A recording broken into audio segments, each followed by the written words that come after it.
आप सभी के लिए मैं फिर से लेकर के आई हूँ मीराबाई की कुछ दोहों की व्याख्या। आप अपना नोट कॉपी उठाइए और उसमें लिखना शुरू कर दीजिए। कुछ बिंदुओं को लिखिएगा, पूरी व्याख्या आप ना ही किसी की लिखिए तो बेहतर है, क्योंकि यदि आप पूरी व्याख्या किसी और की लिखेंगे तो स्वयं की मेहनत का परिणाम नहीं देख पाएंगे।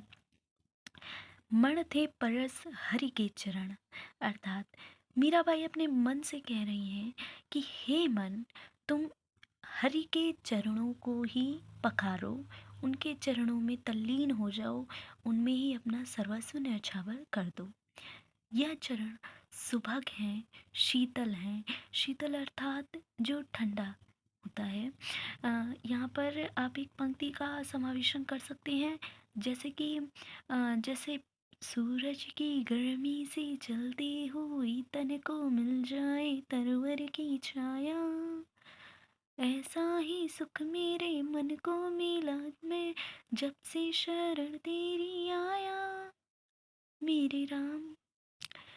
तो जैसे सूरज की गर्मी से जलते हुए तब तन को तरुवर अर्थात पेड़ की छाया मिलने पर शांति मिल जाती है, शीतलता मिल जाती है, वैसा ही इससे जो संसार रूपी तपन है, इससे हमारे प्रभु के चरण में जाने से हमें शीतलता प्रदान होती है।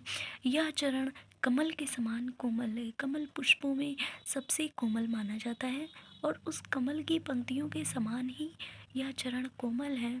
और इतने कोमल होते हुए भी यह संसार की त्रिविध ज्वालाओं का हरण करने वाला है, अर्थात संसार में व्याप्त जितनी भी ज्वाला है, कष्ट है, दुख है, इन सब का हरण करने वाली इन चरणों में कृपा बनी हुई है।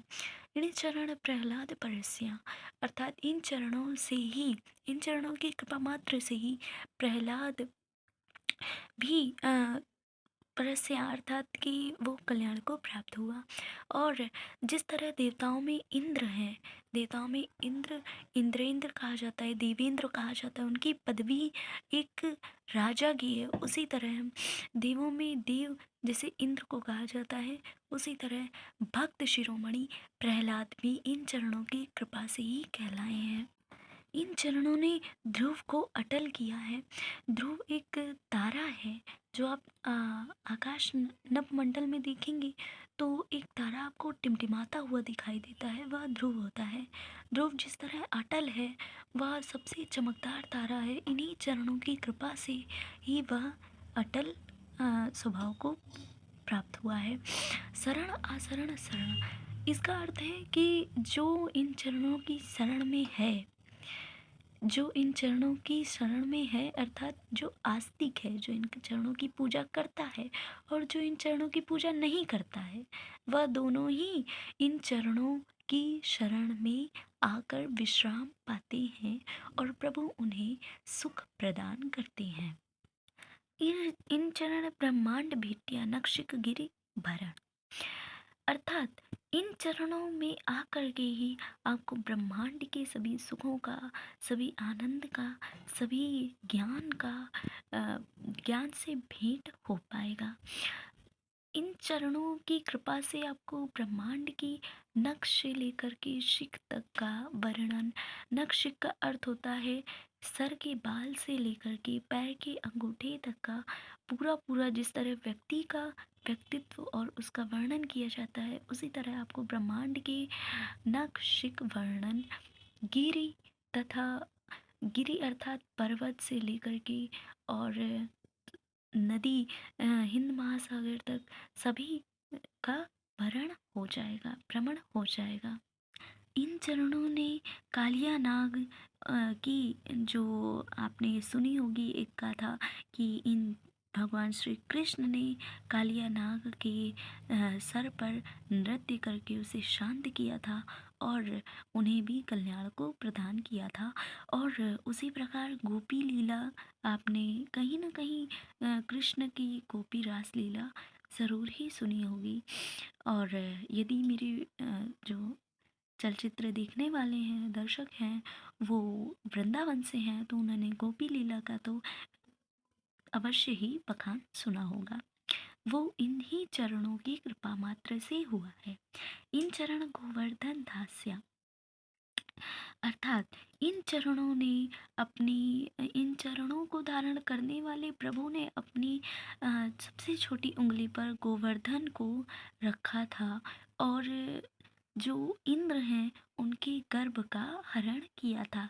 इंद्र को जो गर्व हो गया था उसका दमन इन्हीं चरणों की कृपा से हुआ था।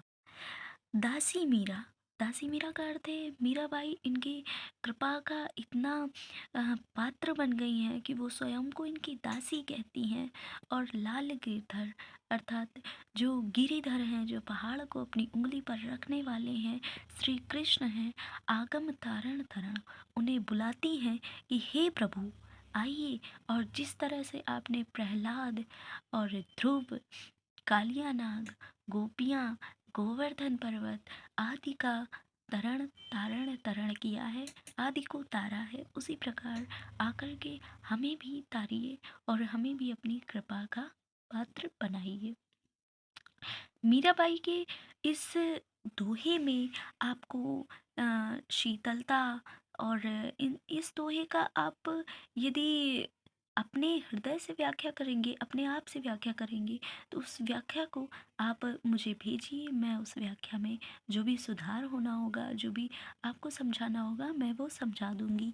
आगे के जितने भी दोहे हैं उनकी व्याख्या यदि आपको चाहिए तो आप कमेंट बॉक्स में मुझे बता दीजिएगा।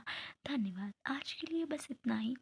आपकी जितनी लंबी व्याख्या होगी, क्योंकि व्याख्या का अर्थ होता है पल्लवित करना, किसी भी काव्य को, किसी भी गद्य को आप दो भागों में